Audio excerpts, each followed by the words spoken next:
Yo, Hey, welcome to the new meta, episode 98. 98. Holy shnikes. We're almost That's 100. 100 minus 2, man. We are 2 away from the big 100. Woo. 100 weeks, man. 100 weeks of podcasts. Yeah, So that's a nice little run, man. it's a big run. You know, did you even think about how long we were going to last when we started this? Like I honestly, I was like, I'm down to always do it. And then I was like, I wonder how long he's going to last. yeah.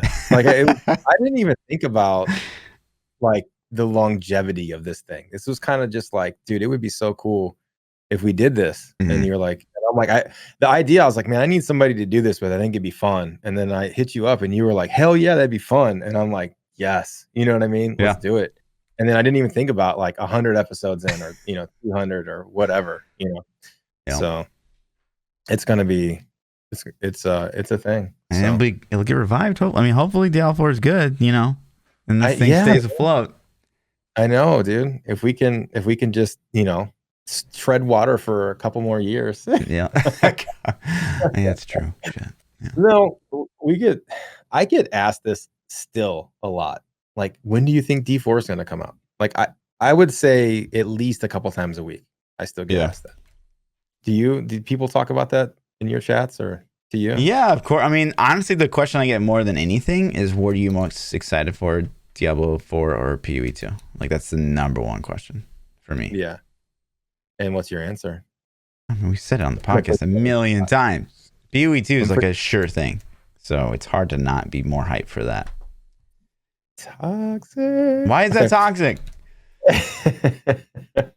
Diablo 4 is just, it can be scary. Is a lot more unknown. Yes. That makes me excited. It's scary. I'm with you, but it also makes me excited. But then their posts, I get scared. That they're making it like an arcade game instead of like a fully fledged deep. What if they make it a really fun arcade game? It may be fun. Like Diablo 3 is like super, super fun. I love playing it. Like I say, it's still happening. It's still happening every week, right? We see a Reddit post every week where someone's like, I've never played Diablo 3, and they're having the time of their life, right? And I think that one week we had, or I showed that clip of Ethan from the H3A3 podcast, that really, really big podcast that you didn't even know what it was, right? But he was talking about his experience. Like, he's like, I've gotten into Diablo 3 like super hard lately. And he's like, but even him, like the most noobish noob, he was like, but I've got all my Crusader gear, like non-ancient and stuff like that. Like, but like for him, it's like, well, I got all my gear, I can kill all the mobs now. But it's kind of like I'm getting a little bored. So it's like Diablo 3, I think the initial experience is very like arcade game like. It's like super easy to get into, right? Like their slogan, easy to learn, difficult to master, or whatever. Mm-hmm. But it just doesn't have any longevity to it. I agree. I agree. And the time to touch on, I want to kind of jump into one of the subjects because we're on this like new kick, right? We'll get back to the poll. I know people are like, pull the poll. We're gonna go back. We didn't forget. One of the subjects I saw pop up this week was a particular user on Reddit, and how we are getting these new influxes, especially I think because of Corona. We're getting influxes of like new players coming in and checking out Diablo 3, maybe for the first time ever, maybe for the first time since vanilla. And so it's like obviously a super different game, and they're falling in love with it. But it seems like more often than not, we're seeing them fall in love with it, and then like a couple weeks later, really fall out of love with it in like a very broken relationship kind of way, because they get to the point where they see there's especially on the Switch, there's a rampant like modding of the game, with people that play on PC. There's the bots like literally everywhere. And I know that they're doing all this work to kind of rebuild the hype for Diablo. Like they're adding new content to Diablo 3 to kind of like build back up that Diablo trust and the Diablo name. And I think it's great, but I think you're also kind of doing yourself some bad PR by like bringing all these people back to Diablo 3 and not dealing with the biggest problem in Diablo 3, which is botting. The bots. Yeah, botting is so crazy. I actually had somebody come in my stream the other day and we were doing like 135s, I think, and we were speeding them pretty quick. And somebody comes in and they said, "Why did you mod your gear?"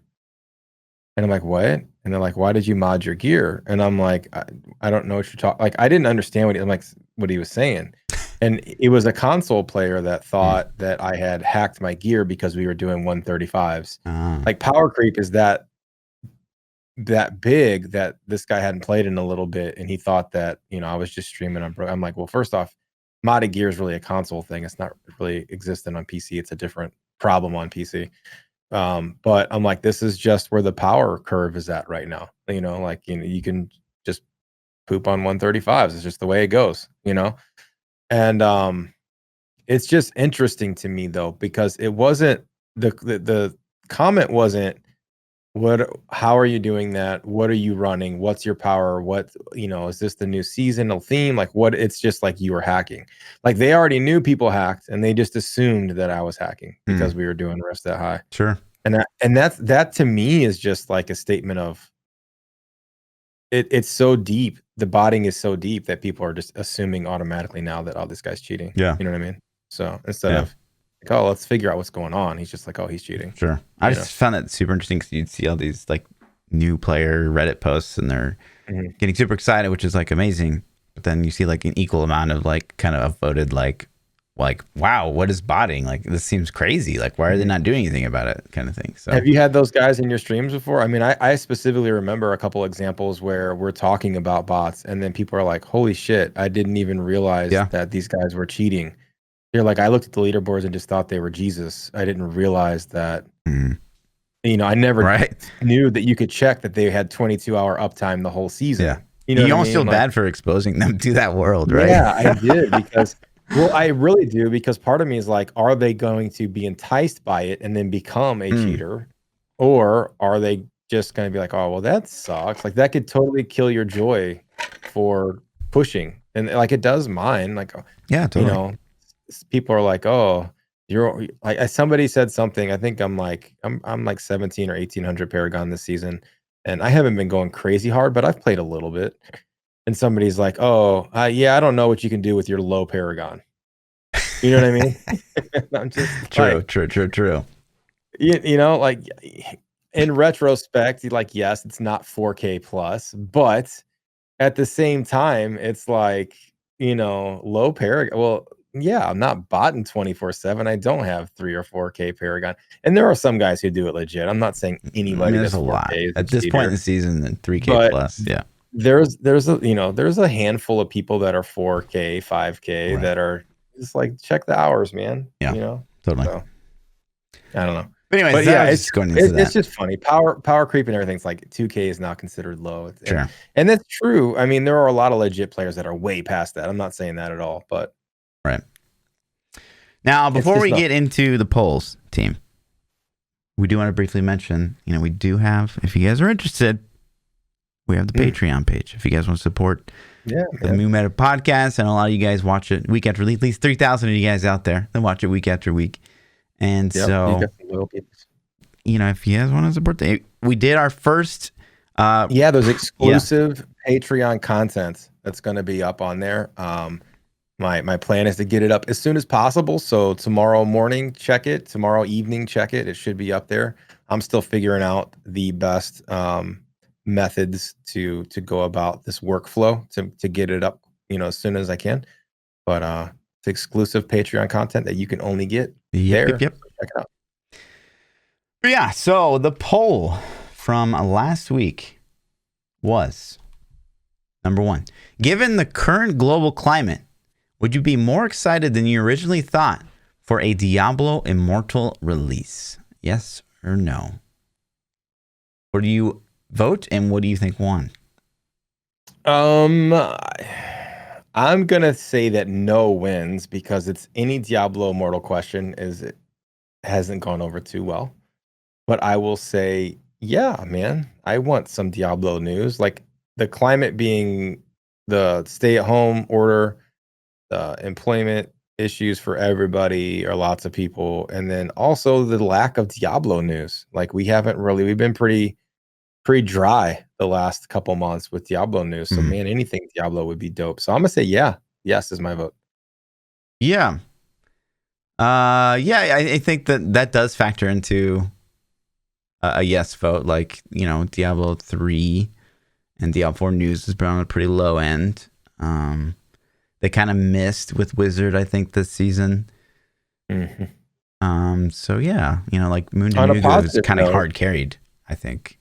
Yeah, I think it did too. And it was great. And I think that, to me, I don't know how long Diablo 4 is or what their timetable is.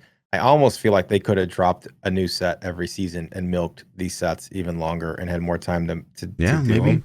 Maybe there's Because a I whole think, play though. Like maybe there's things. I hope there's a bigger picture that we just don't know about. Yeah. But in next patch, I would hope that Wizard gets fixed a little. Like, I hope that they had time between Necro and DH to like say, okay, we totally missed with this Hydra set. Let's maybe try to fix it some. But then that takes away from DH. Maybe we should wait to the season after that. I don't know. That'd be a good, interesting poll maybe for next week. Let me write that down. Yeah, do that. I'm curious on that. But yeah, I would also, I think, I kind of agree. Honestly, people are always like, you're gonna play Diablo Immortal, Omega LOL, and like, yeah, I mean, my answer is always yes. Of course, I'm gonna play it. Like, even if it's for the memes, like I'm still very interested. It's a Diablo game. I've got BlueStacks. I keep it updated on my computer for when that thing finally hits, and I'm gonna play it on my PC. So, I mean, I'll say yes. I mean, I don't think that for me personally, the global climate, like since I'm stuck at home, no mobile games are not more enticing to me than they have been. If anything, they're less enticing because I'm home 24/7. So PC games is what I want to play, but I'll just say yes. Yeah. I'm not a robot. Wow. Okay. That's 100% what I expected, though. It really is. Yeah. Okay, Chad. Okay. 77% of the vote still says no. 23% says yes. I think we're two of those. So. Right. All right. It's toxic. Chat. Okay. Yeah. It's the thing where I think it's fun to shit on Immortal, but if they released a good product, I think Immortal has a huge stake in the future of mobile gaming. I think if they can release a solid as hell product, like old school Blizzard quality product that we expected from them, 5-10 years ago, and they can drop that on us, then maybe they can persuade us to change our minds or to look at it with open eyes, Mm-hmm. So yeah, I mean, and if it sucks, what do we lose? Like, if it really sucks, like, what do we lose? Like, it's like, okay. If it sucks, like, it's kind of a win-win. Honestly, the way I see it, it's a win-win in the sense that if it's a great game, great, it's a great Diablo game. We all win. If it's a bad game, then maybe Blizzard won't really like keep making mobile games. Like maybe it'll flop. Yeah. Maybe they'll be like, oh shit, well, maybe we better kick out some good PC content. Yeah, exactly. Yeah. So yeah, that's fine. Did POE mobile ever launch? Oh man, no. It was still very much in development from. Yeah, I just didn't. I remember them talking. I mean, obviously, who couldn't remember that meme video they made? I mean, that was like, God, that might have been the most shade I've ever seen one developer throw at another. Mm-hmm. I mean, that was like insane levels of. It was pretty bad. Of shit talking. But then, like, to start as like a meme video, but then no, that's actually their video for the product. They was like, wasted. Like, I thought it was total bullshit the whole time. I think everybody did. At the end, I was even still like, is this for real? For real? Or are they just like still pulling? Like, maybe they got, this is the best meme ever. I don't know. But then I saw some posts on Reddit, and it kind of got my brain juices flowing. So for next week, my question is this, okay? In Diablo 4, where should the majority of your demonic, ancestral, angelic power come from? So if you guys don't know what that is, in their itemization 2.0 post, they went into how they were adding more affixes, and one of these new affixes was angelic, ancestral, and demonic power, which is basically kind of gated stats. So say you have like, you can get like 15, we'll just say like 15 plus 15 dex, but it's locked behind like 20 demonic power, and they can get demonic power from various places, but they didn't really specify where exactly. So I wanted to propose that question to you guys. Do you think demonic, ancestral, angelic power should come from A, gear, B, nodes in the passive skill tree, like stat nodes on POE, C, an XP grind past max level, which we know is max level is level 40 in Diablo 4 in the current iteration, a lot like Paragon, in Diablo 3, and then D, allocated points as you level, like Diablo 2. So every single time you level, you get like 5 points, so you can put it into like one of those three. Is loincloth on there? Loincloth? I'm sorry? Yeah. Demonic power comes from the loincloth. Never mind. I don't understand the reference. It's okay. All right. It was a bad joke. Yeah. All right. So usually are. But yeah, we posted that, guys. We're not going to talk about it. B, we're not going to talk about it. We're going to wait for next week. Yeah, no, we'll leave it alone. But the biggest news we've seen in a few weeks in the Diablo. A long time. Let's be real. Yeah, let's be real. It's finally happened, team. Diablo has chosen a new savior. A new CM. Community manager. Adam Fletcher. We have a new CM, boys. So Adam Fletcher is the new Diablo community manager. He heads up Diablo franchise, man. So all the Diablos things belong to Adam. Hell yeah. All of them. That's cool, man. I'm excited. I don't have any relationship with Adam. Hopefully we'll be able to start working on one and build one and stuff. And he seems very excited and happy so far, which is great. I hope he's vocal and active. And he said that he played Diablo 2 and it caused him to get really bad grades in college, and those are good things. You know what I mean? Yeah. So qualified, check. Yeah. Let's I'm interested to see how much time he has on D3. We know he's played D2. I wonder if he's got some hours logged in D3 also. I hope so. Sure. And then that way he can, get some good input. Yeah. I'm honestly team. I'm honestly super excited because I think, either way you look at it, it'll be nice to have a fresh pair of eyes on the Diablo community as a whole. Maybe a fresh voice as well. We obviously don't know what's going on in the background, but I think that it can only go up, especially, for me, right? Hey, Adam, right. Let's get an invite to BlizzCon this year. Thanks, buddy. But it can only go up. I'm excited. So welcome, Adam, team. Next time, guys, listen, when Diablo tweets out next time, right? Don't you have phone memes, okay? Let's make his first tweet a nice one. It'd be like, hey, Adam, have you met the Boo guy yet? And shit. Oh man, no, I'm with you, man. I hope someday Adam gets to check out the podcast, and I hope someday that we get to have some interaction with him on a selfish level for sure, because I think it's awesome to get to meet the community managers and just be able to say hey, what's up? If I go to BlizzCon and I bump into him, I want to be able to just have a conversation. It doesn't even have to be Diablo related. Sure. So I hope we get to talk to him. And I agree, man. I think that the community has been limited, or they have been pushing the same handful of people for a long time. And I think there's a lot of people that have put in a lot of work that are deserving of a little bit of limelight. So I hope that people get their opportunities. Hell yeah. So that's obviously very, very big news. And then one of the things I saw, we talked about it briefly, but this keeps coming up over and over again, especially with we're looking at a current wave, depending where you're at in the country, of people returning to work and things reopening. We've seen in California, Florida, they reopen the beaches and that didn't go so hot. I know here in Kansas and Missouri, they've started to reopen bars, but that also doesn't seem to be going very hot. Like it's just they're getting flooded with people.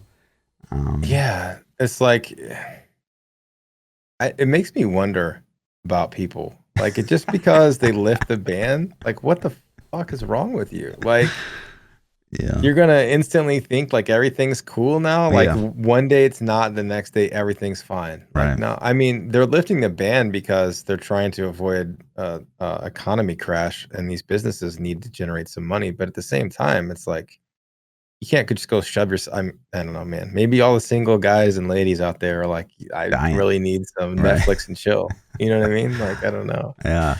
So it's silly. It's going to be interesting. I don't think there's going to be BlizzCon. I think. Yeah, it's hard Okay, to imagine a world that would be at least at the very minimum. Would it be a BlizzCon that we saw last year? I don't think there's any way. No. That Let me ask this question, man. Would you go to BlizzCon if they had it? Let's say they have it their normal time, like late October, early November, and this is still kind of at the stage we're at right now. Maybe it's a little bit better, but would you go? That's a big thing, man. And it's I guess it kind of depends. Like if I know the Diablo 4 demo, there's gonna be a new Diablo 4 demo there, or even just take a step further. Like if I knew that, okay, like I was gonna be able to have some conversations with people and like maybe do some interviews, get some videos out there. Of course, I would still go. Would you just have to be smart? Yeah. Yeah, man. See, for me, I guess it's like I not only am I putting myself in jeopardy, but I guess my whole family too. Right. You know what I mean? So I don't know. And maybe I'd hit up some of my military buddies and be like, you guys got access to like any like high level gas masks that I can wear around BlizzCon? Like, I don't know. I've seen some pretty cool looking ones actually. I see some that are like the face with like these little. Oh my god! Did you see my tweet about the lady? I'm like, dude, those look badass, man. I'd wear that just for fun. Did you see my tweet about that lady? I don't think so. This lady walked into like I think a pharmacy or something. And she had the cutout? She had the cutout in front of her Was mouth. that you that posted that? Yeah, I saw that shit. Yeah. Like it just makes it easier to breathe, Yeah, you're like... Oh, we're going to die. We're all going to die. That couldn't have been... That's not real. I hope not. I freaking hope not. People can't be that dumb. But yeah, I think, we've talked about it a bit before. I think the bare minimum to make this BlizzCon a success, like if they just did like a virtual pass, I don't know that I mean, it's going to be exciting, but you're not going to get that like community interaction. So I would hope like if they don't bring people out, like maybe they could sit down and do like streams, where we would just like host like basically a podcast and like maybe people would come on or just like live streams or whatever. And so there's still that community interaction. It would be so cool to get people on. And it's like, I think that the reason that I really feel that some guests that a lot of Blizzard devs or producers or community managers or anybody in that field would be interested in coming on the pod and talking. I just think they can't. I think that they're like so behind like closed doors where they can't talk about things that they're scared to come on and maybe say something they shouldn't say. Yeah. And so I think at a BlizzCon, at least they have like a map of, okay, it's okay to talk about this, this, this, and this.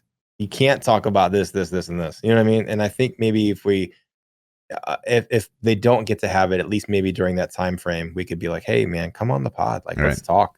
Like you got to have something you can share with us that we can talk about, so yeah, it does seem like open to that. During BlizzCon, like especially BlizzCon this year, when they would sit with the streamers, like when Quinn had David sit with him on his piece of the live stream, like that seemed like a pretty open forum. And it was kind of weird to see like that big open communication just for those like 2 days, and then like Blizzard just kind of like go back to normal and like kind of shut down. And well, even when we got to talk with them, like when you would ask them hard questions, you could see them, like you could tell they wanted to answer the question. Sure. Like there was some, like you just knew, like this dude wants to tell me so bad, and he can't, and like he wants to even wink, but he's like knows, like I can't fucking say it, but you just knew it was killing him inside. So and we're talking about the hard hitting, not the softballs, but so we'll, it'll be interesting to see. I don't think there's going to be a BlizzCon. I think it would be crazy. Yeah. I think as much as you could prepare for something like that, like a post, global pandemic BlizzCon, it would just be like stuff would just go wrong. And you know what? It's also like an easy way for Blizzard to be like, we can't have it this year, and that gives them maybe time they need to finish polishing shit. Because I'd be so depressed if I don't get to play a Diablo 4 again this year. That's my there's biggest so thing. much. Yeah, there's so much stuff that's like, man, we got Immortal was announced at BlizzCon 18, and we still don't have it. Diablo 4 is still like years away. Overwatch 2 was talked about last year, and we still, I mean, have they been talking about Overwatch 2 a lot? Maybe I'm just like in the dark, but haven't seen anything, and I'm like somebody that would I would get clickbaited into any Overwatch 2 video. I mean, based on their Q1 investor call, like I guess the Q2 investor call came out like yesterday or today, and I'm gonna listen to that after this. Yeah, me too. I was actually looking for the link. I found it, but it was. But according to the last one, like Diablo Immortal should be in alpha right now. Like no, it should be releasing this summer. I thought. According to Q1, they said alpha May, June. Okay. So, cool. Right now, someone's on their phone killing some demons. I'll play some alpha. Send it over, man. Hook me up. Wyatt, where you at? Yeah, no. Wyatt, I'll play Necro. I'll beta test that shit. Yeah, I'll beta test it for you. But yeah, so that was one of the subjects. What else? I'm just kind of going through like some big topics that I found super interesting. This is another post, right? Like I know you're gonna cringe at this too, right? So this big post on the forums where since we have GR150, can we get T32? Agree? Question mark. No, I disagree. A kabillion %. With my whole body, I disagree. Yeah, the only thing that I really like T16s for, well, first off, the power creep has made T16s probably arguably even easier than T13s were before we got 16. But that's aside the point. The extra keys you get from doing a 16 is nice because I personally like to just grind greater rifts. That's what, I don't like to have to go pick out loot in the middle of the rift. I just like to kill my things, get all my loot at the end handed like in this one nice little pile, can pick it up. So I have to do less normal rifts. That's the benefit to it. But they could have just added more keys to T13. Yes. That would have been the better play. I would, if somebody said, hey, Blizzard, can we get no keys? Like, I don't know, man. That creates its own problems. Yeah. I don't think you can do no keys, but like if you're arguing for a higher torment level, like you probably want it for more keys. I don't know why. Like you just want to run you just want to run your meta build. Like you find like maybe, gosh, what's a good example? Like Veer is maybe too strong for T6. I don't know. Like something that's really good at T16, then you jump into a GR and you can do like 110 by yourself, no problem, right? Like. But that's not Torment. This is the problem I think with a lot of people is that Torment was never really meant to be a challenge. It's kind of like this thing you grind out to get more keys, right? And I think that those types of grinds are great. T16 is the soft cap. It's a soft goal. Right. Like the goal in the season is, or I guess even non-season, is to level up, start working on a build that can get T16 viable, and then it's to get it into speed so you can get into GRs to get the real loot. Right. I don't think the purpose of Torment is being like, what do you need T32 for? You want to stop and pick up more loot as you're going through? It doesn't make sense. Do you need more gold? Like they put ancient puzzle rings in the game. You shouldn't really imagine if they had T32 because then you'd have to do 4-man meta in Torment. And you'd all be like stopping and picking up loot together. Yeah. Like it would never work. And then on top of that, it's like you don't even need it. If you have a functional T16 build, you can throw Averspan, Boon of the Hoarder, and you don't have gold issues. Like you're not out of gold. I don't think we've ever recovered from the T13 to T16 or to push because I don't think the build diversity has ever really recovered from that. Like we still have a lot more now T16, but T13 we had way more options. Yeah. The T13 you could do off-build fun shit and just be like, oh, this will work. And now you kind of can, but you're not talking, I don't know, man. The level that people quantify as speed is like so tiny now. Right, like if you're not doing them in a minute, then that's, why are you running that build? You know what I mean? Yeah. So I guess it depends on how efficient you're trying to be also. Sure. You know. But yeah, I don't understand why you would want higher difficulty for Torment. I really don't. The only benefit is more Death Breath and more keys and more bounty mats. Like more. Okay, I got the bounty mats. Yeah. Can we get a permanent double bounty mat bonus applied? You know what? F double goblins, man. They should have done double bounties for the rest of the season. Don't even put that idea in their head. It's just like don't even bother with all this. Like listen, Blizzard. I know you're listening right now. Can you please next week, like just like surprise, like double bounty mats for the rest of the season, for the rest of Diablo's life? Yeah, for the rest of life. Like I'm yes, please. Yeah, I hate doing bounties. Yeah. No, I don't know. That's not a good idea for the rest of life, but I would take it for the rest of the season. It would make me do bounties. What is a fair amount of bounties? Like, so say you do bounties, you do a full bounty run, especially if you don't play in groups. What's a fair number of rerolls? Because right now it's what, 3? You get like, well, I don't even know what you get now. It used to be 16. What is it now? Is it 20 something? Is it 20 something? I don't even remember. Honestly, I can't remember. I'm sure somebody will post it in chat. What do we get for 16 chat? But you get like, you do your stuff. I did 42 rerolls the other day and didn't even get an ancient. 42 with no ancient. Like that's also pretty, as a streamer being given mats. Yeah. Like, can you imagine actually running 42 runs? Yeah. You know what I mean? Like, it's just I mean, I did some of them. I mean, I did get given some too, but I did some of them. But yeah, man, it's like 22 is what chat says. We get 4 rerolls. Yeah, you get 4 per run. So that's 10 solid runs. You know, in Torment. I don't know. 40 something rerolls without an ancient is you know, I don't know. It seems like a lot. To me it seems like a lot, but maybe that's okay. I don't know. Is it? Like, what do you think? I mean, honestly, I wouldn't really have a problem with doubling them. But no. I'm saying like 40 rerolls without an ancient. Do you think that's an okay number? Or I mean, it's RNG's like, RNG. Yeah, I know, but I'm just saying. I guess the point I'm asking is, should there be a higher weight? Should it be that easy? Should it be 40? Is that's like, oh, that's okay. That's a fine number. Or should it be like 40? Damn, that's crazy bad luck. Or should it be like 40? It should take you 300. You know what I mean? You know, so 40 rerolls. I don't know, man. Yeah, that's like 200 mats.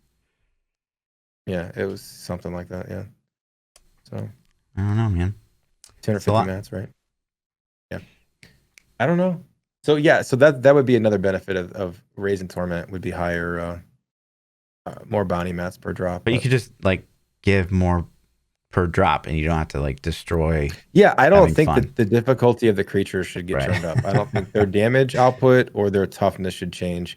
If they want to give more rift keys and more bounty mats, I wouldn't be opposed to that. I don't think that's a bad thing. Yeah.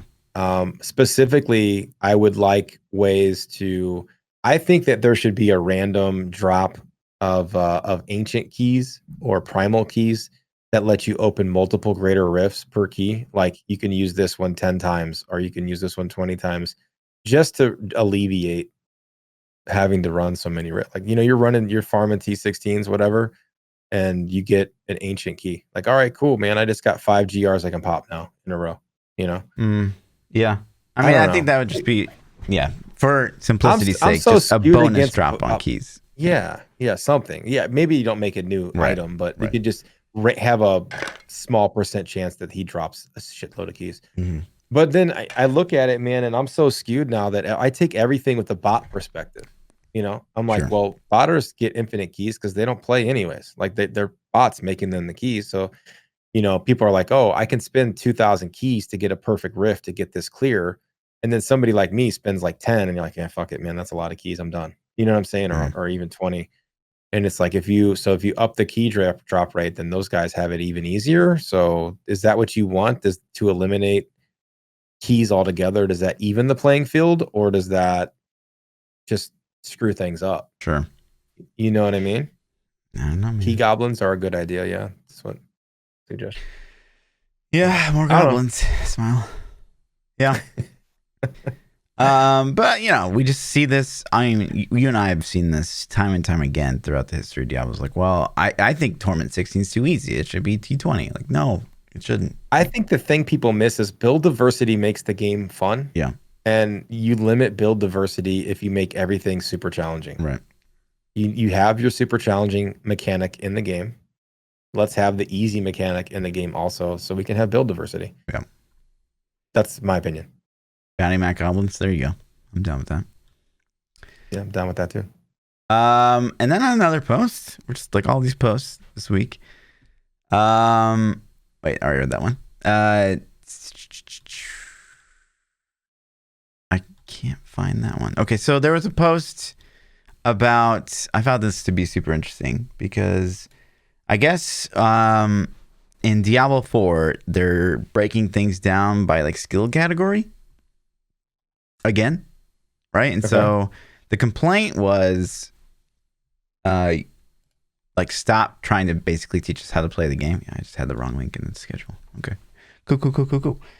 The complaint was like stop trying to teach us how to play the game, right? And so you do have like say wizard, for example, and you've got like cold category and fire category, and like you kind of try to teach people, just like in Diablo 3, they have like your primary skills and your spenders and your like resource generators, your defensive, your offensive, and like at the end of the day, what you end up doing is turning on elective mode and like doing the F you want anyways, right?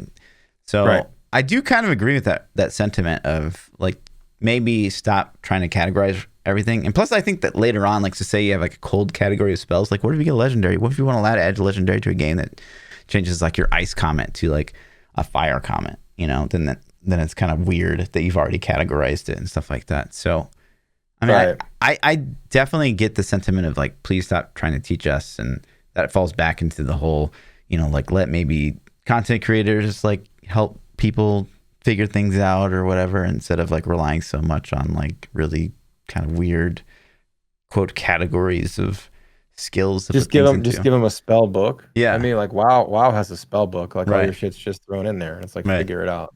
You know, like I POE. Right, categorize tabs. Like you have like your attacks, you got your supports, you got like your spells, and then like that's it. You know what I mean? Yeah. So yeah. Oh, I don't know, man. You gotta elective mode, I guess, turns their system into the system we want. Right. You know what I mean? To an extent. And it's what everyone and there are a lot of new players that don't even know that elective mode's a thing. That's the worst part, right? Imagine. Yeah, I think it should just be turned on by default. I think so. Like Diablo 3 has your skills categorized. You have like, you know, your primaries or your generators and your spenders usually are together, and defensives are usually together. But you have to turn elective mode on. It should just be on. If you move a skill to a spot on your bar, it should just like, you got 6 buttons. Put whatever the hell you want on your bar. Yeah. The thing that I hate is when Blizzard's like, no, you can't put that on left click. Right. Why can I not put it on left click? I don't understand. That drives me nuts. Like what is that to help me, or is there literally, does that break the game somehow? Yeah. POE does the same thing with like force move. You can't do anything but actually assign it to like a skill on your bar. There's no force move key.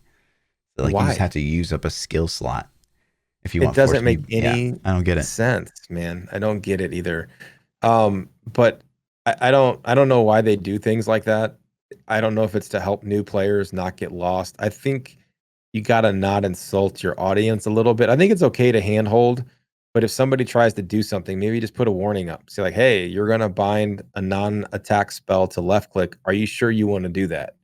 And then you can be like, yep. Yeah. I know what I'm doing. Totally. You know what I mean? And the same thing, imagine in Diablo 3 right now, is if you opened up, you know, you hit S, right, to bring up your skill book, and or K, whatever the default is. And instead of like, you know how you're changing builds and you have to like click that right arrow and you like go horizontal scroll basically through all your skills? Like that's so annoying. Imagine like all your skills popped up and you just like pick the one you want. Like it's such a bad UI to have to like horizontally scroll through your skills like 4 at a time, 3 at a time to find the one you want. And instead of just like see them all and just like dragging them to your bar. I think we should be UI developers. Yeah. You know what I mean? Like just copy what Lost Ark's doing. Yeah. I play so many games, man. I really do. Like there are some UIs that I'm just like, what were they thinking on this? You know? So just copy Lost Ark. Lost Ark does have a good UI. It does. So And that's even translated. Could you imagine if it like actually had words that made sense sometimes? Right? You know, Nutty. like damn, yeah, it'd be crazy. Yeah, but It I would be nuts. totally agree with the sentiment. I don't know if chat does or not, but man, it's totally true. Yeah. It's totally true. Like Yeah, POE yeah. completely relies on creators in the community to Make their aid, stuff right? understand it. Yeah. So You can read POE info and still like be like, what did that just say? right. Like, hold on a second. Mhm. So I'm like, wait, what is he talking about? But when you start to get it, it was kind of cool, you know. Like some of the websites even that people have created, I'm like, dude, this is like more complex than like games I've played. Like, and Mhm. this is the fucking website to support another game, you know. So Yeah, nutty. yeah. Another thing I saw was that conversation sparked up again about followers.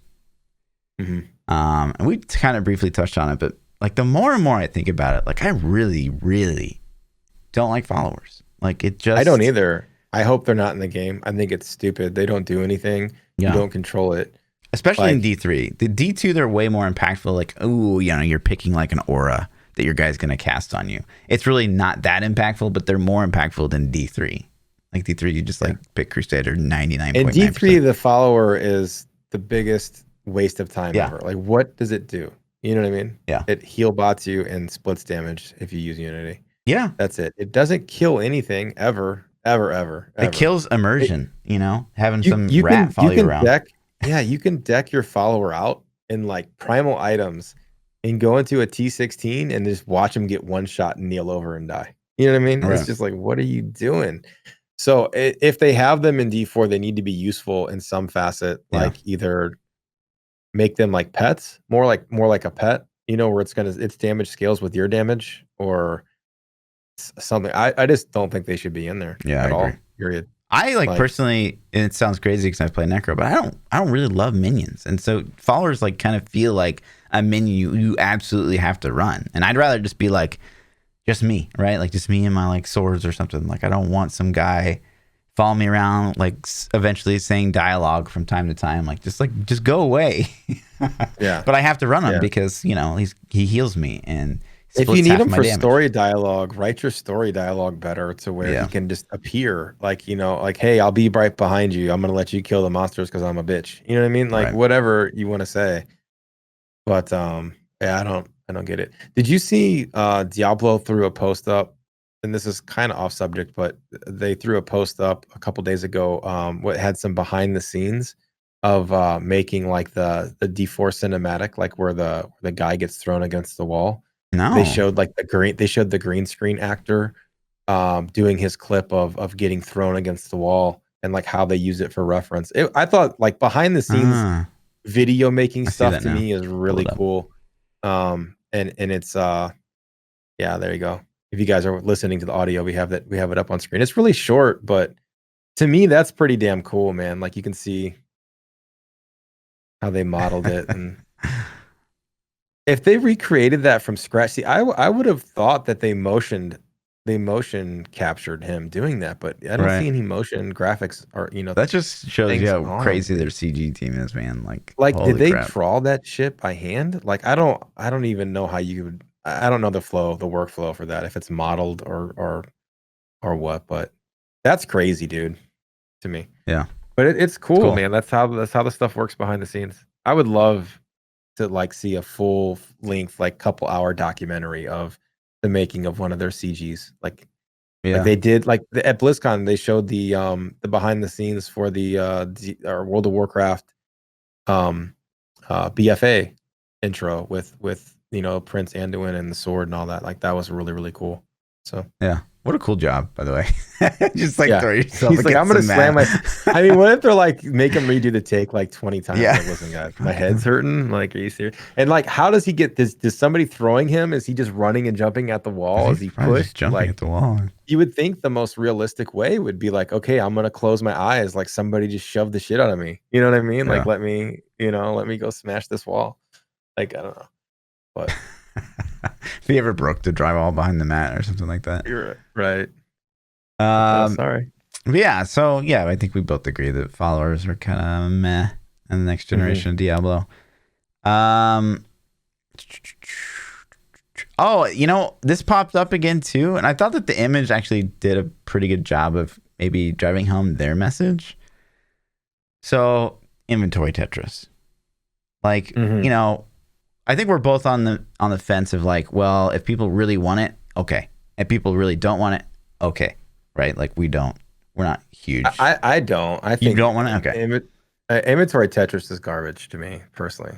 But it does, like, I mean, seeing, like, I think this is a good example. Like, seeing the stuff in your inventory, like, you get this big weapon.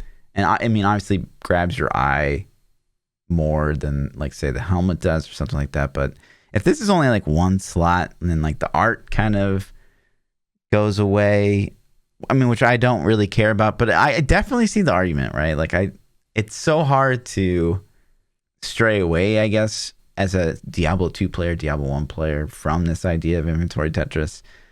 I don't know. I wonder if they go with, I don't think there's anyone that would like not try it out if they didn't go with inventory Tetris, but like I do get it at the end of the day. I do understand their argument. It makes you prioritize what you want to pick up out in the world, I feel a little bit too.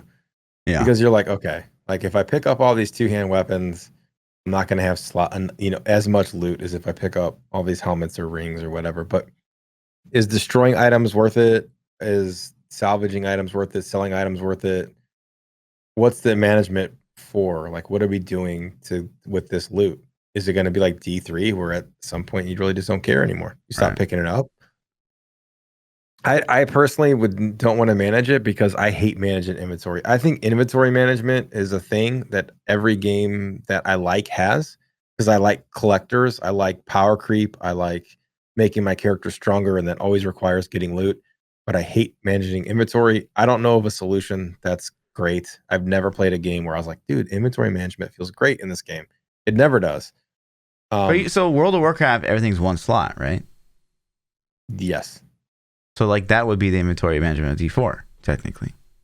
Yeah, the inventory management's like how many bag slots do you have? Like everything's one slot. Some things stack, some things don't.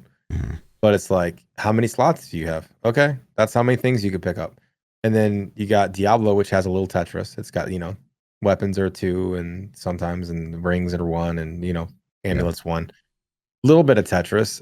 Does it matter at the end of the day? No. Like Division has like just a list. Like you pull up your slot and it has a list of all the items that go on that slot. It works pretty well. You know what I mean? Is it better than inventory Tetris? Not really.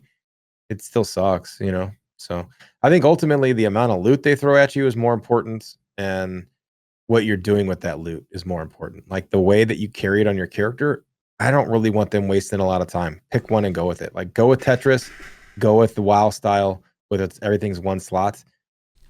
I'm gonna play devil's advocate here. A bunch of shit loot at me, man.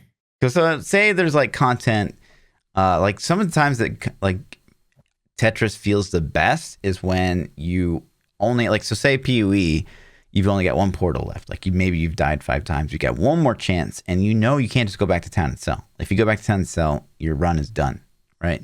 Yeah. It's like those are the times the inventory Tetris really comes into play, because you have to make those weighted decisions, right? So like, oh, I've got this crazy 2-hander in my inventory. This could be really good, but it takes up so much space, and I can just pick up like these 5 rings. Like, man, like what a gamble that I'm making here by maybe potentially not taking the 5 rings instead of having this 2-hand axe. But like a 2-hand axe could potentially be the biggest upgrade for me. So like there is that kind of micromanagement.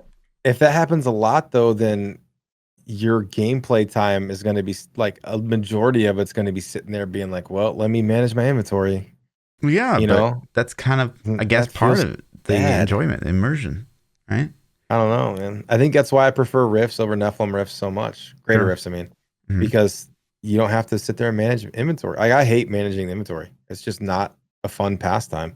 I want to play the game. I want to kill the monsters. I want to get stronger. Give me ways to do that don't make me have to sit there and look at my loot. I don't want to spend 10 minutes doing a run and 2 minutes doing loot. Every time, 10 and 2, or 20% of my gameplay or 30% of my gameplay. I don't want to be managing my loot. I want that to be less. And I think it would be nice to know, at least early on in beginning, if items are better than what you're using or not. And then late game, you should kind of know what you're targeting. So hopefully you can just kind of sift through stuff a little bit faster. Right. Like, no, that's not what I need. I'm playing caster. I don't need a 2-hand axe. I'm playing a barbarian. I don't want anything that's cloth or leather, or if that's a thing. I don't know how they're going to do that, but yeah. Ultimately though, man, if you're playing Tetris or you're playing inventory spaces, it's the same deal though. Like if you're okay, so you're playing Tetris and you're in your scenario, you're like, man, I can pick up this 2-handed axe or I can pick up these 3 rings. You're still leaving stuff behind. And even if you had just like 3 inventory slots and there's 7 pieces of loot on the ground, you're still like, I don't know which ones I want. I still got to leave something behind. It'd be just so weird though. Like, having not been a crazy WoW player myself, like having a giant 2-hand weapon take up like the same space as a ring, it will be weird for a bit. Yeah. But yeah, I don't think that ultimately matters at all, though. If the game's fun, and the systems are fun and the loot is balanced properly, like the drops per time investment, inventory is just gonna feel good and natural. Like you don't care about, oh, it's not Tetris. When you're gonna be like, holy shit, I got this and it's awesome. Or do I put on this or that? I don't know which one. And you're looking at stats and you're trying to figure out, like ways to make your build work and things like that. So if your problem is like it's not Tetris-y, then I think they've missed the mark. Like that you're even distracted by that. I don't know. I don't know that I agree with that point, because like that's part of it. Like you're managing loot in a loot game. Like Tetris has always been kind of part of that, at least with isometric RPGs. So I don't know, man. Like I'm still on the fence at the end of the day. Like if people really want it, great. If people don't really want it, great. I don't really care. It's not going to break the game for me. I don't care either way. But it is interesting to see how heated and how passionate some people have towards one opinion or the other, for sure. Yeah, I don't care either way. I'm like, if they do Tetris, okay. If they don't do Tetris, cool. Right. Like, to me, it doesn't matter. That's not the least of my concerns. Sure. I mean, if I were nitpicking and the game's like absolutely fucking flawless, and then I could be like, okay, well, they didn't do Tetris. Like, this game kind of sucks. Sure. Like yeah. But and then another thing I saw that was interesting was this particular post. And the reason I found this kind of interesting is because there's a lot of people out there that don't even know what SSF is, right? So this post, this guy's complaining about how, on the solo leaderboards, people at the top have like 150 gems, right? And it's a solo board, and like you have 150 gems. You're obviously not getting those 150 gems playing solo. It's like the guy doesn't even know he basically all he wants is SSF at the end of the day. But like players just don't know that's a thing because maybe they've never heard that term before, which I get all the time. Right. Like what's SSF? Because it's always in my stream I remember title. the first time I heard it. I'm like, what the hell does that mean? Yeah. And and he's right in that regard. And that's my fear with, Diablo 4 is, they've come out and said, okay, we're not going to have SSF, but there's going to be no content gated behind like group play. But that's not to say, there won't obviously be clear advantages of grouping, like higher legendary gems. I don't think we'll see legendary gems in Diablo 4, but things like that, where it's just like you have to do that group content to really do the best solo content, to make yourself the best solo player you can be. And I think that's going to be doubled down on in D4. Mm-hmm. I really do. I think Blizzard knows the formula, man. The formula is make you farm. You farm your time. Your time is money. It's investment in the game. Oh, we want to get your friends playing too. Let's get you to recruit your friends for us. You're now our marketer, because you know that if you like the game and you get your friends to like the game, you'll be more powerful if you all play together. It's like it's that WoW scheme. It's like that's why Recruit a Friend exists in every one of their games, man. Overwatch has Recruit a Friend, WoW has Recruit a Friend. I know Heroes used to have it back in the day. Like everything, man. And it's more money for them. I don't see them going away from the multiplayer aspect because it makes them more money. I'm gonna be like, if you and I didn't play Diablo, I'm like, Fluff, you got to play D4, man. It's the shit. You got to get in here, man. We can get in together and like just tear shit up.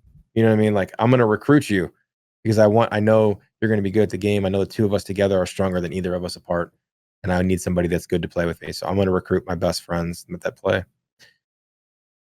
I don't know if that's why they're not gonna put SSF in. Sure. I just But like, I think it's yeah, I think it's gonna be worse. I think it's gonna be worse in D4 than it is in D3 with really. multiplayer. I kind of feel like it will be. I like it's gonna be open world. So unless the open world bosses are a total joke, which they could be. Yeah. I mean, like, I get that. Like, I get that aspect. It is smart marketing, right? Like, you want to bring your friends into play, and more often than not, you're going to play with them. But I think that if that's like your play, right? Like, so say, you and I are friends, and I'm like, oh, come play Diablo 4, and like then I want to play not SSF. I want to play with you, and I want to like level my character, make my character stronger, so that next time we're online together, we can do more things, and that makes sense. But for some reason, obviously, I really, really enjoy SSF, and SSF has really taken off as a game type in POE. Now, like the psychology behind all of it, I don't really know.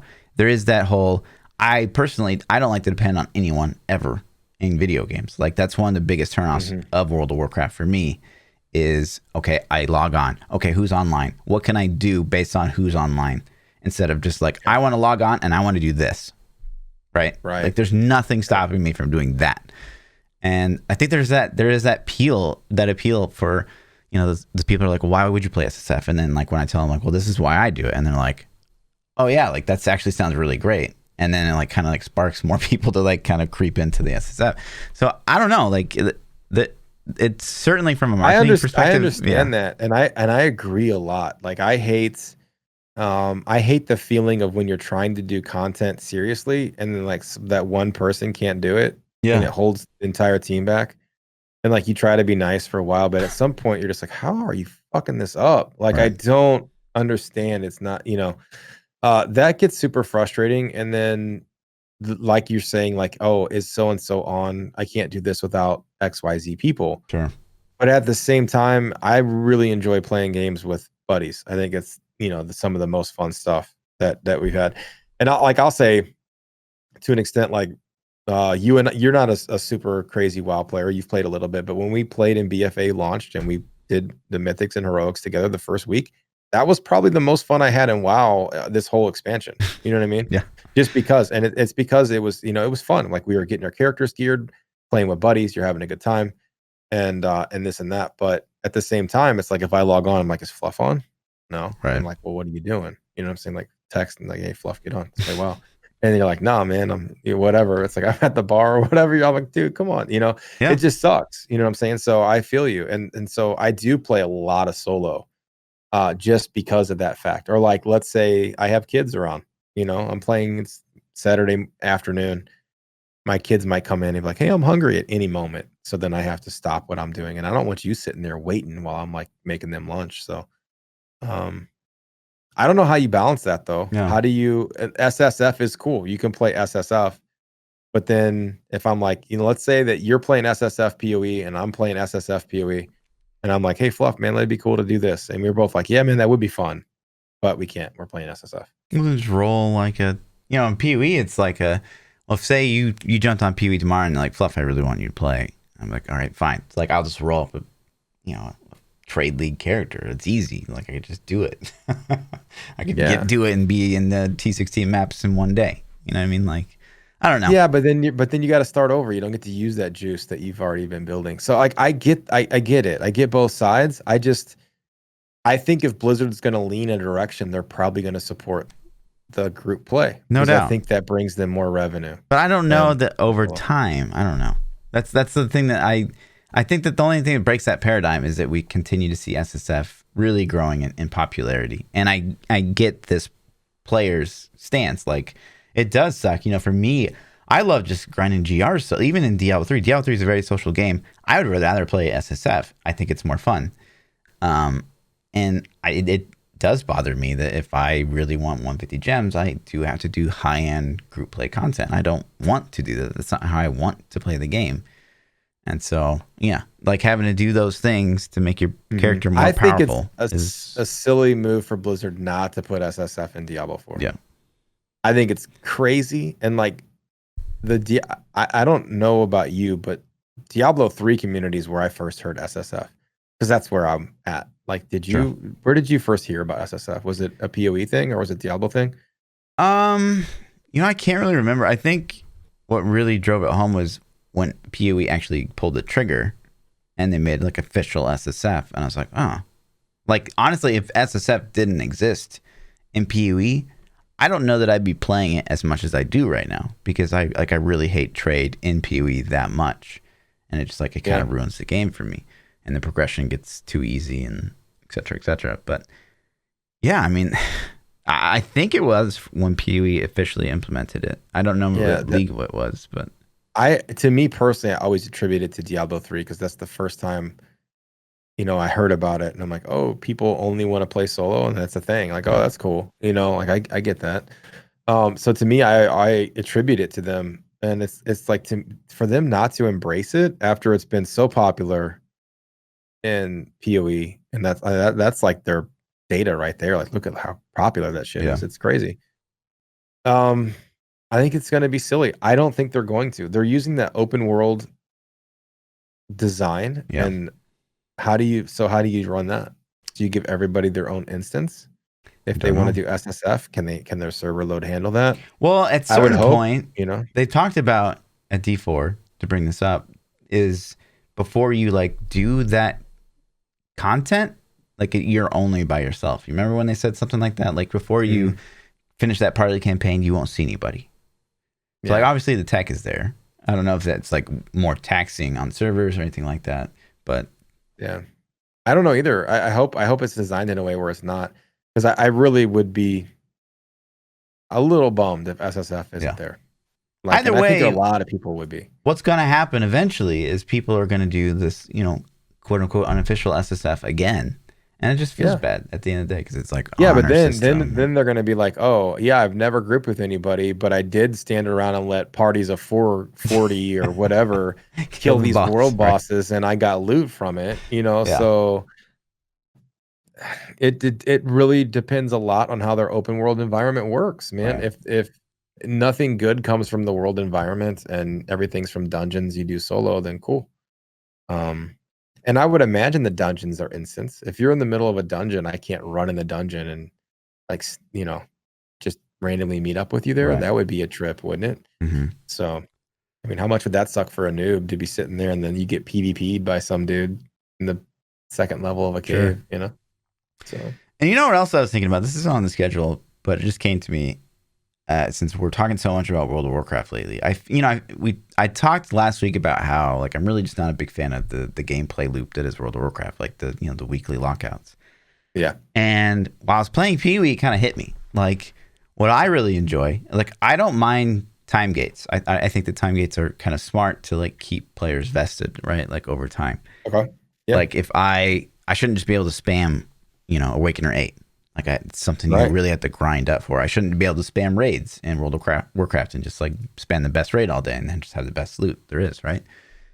But the way PoE does it, where they like, you just have to grind it. Like you basically grind out the currency or whatever it is you need to unlock that encounter again. And it takes a good amount of time to do it. Like, a good player can do it like a couple times a night, maybe.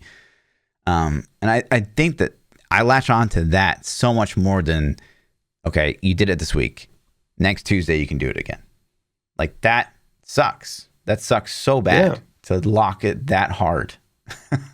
I agree. And I've been going crazy hard on WoW for the last week. I picked it. I don't know what kind of got me sucked back in, but I started playing it.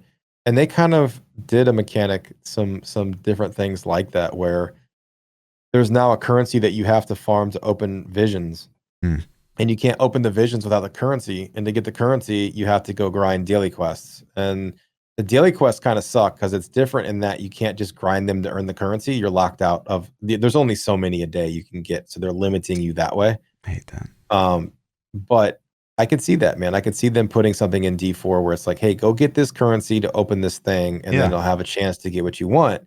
And so realistically, most people are going to do it once or twice a week, you Right. know, but those hardcore crazy dudes, yeah, they can grind it, once or twice a day, Right. So, Yeah. And I love that.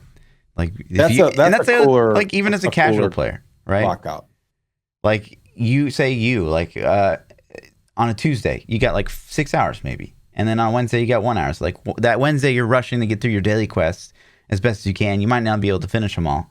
But then that Wednesday, you got like 6 hours and you did them all in like 2.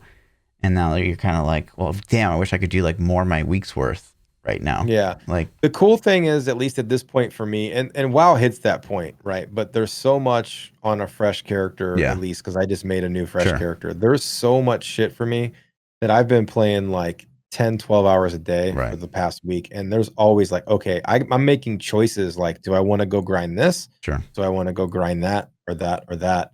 And those are the things that is fun. Like the end game choices like that are what make it fun. I don't know how WoW could capture that for a longer period of time. Right.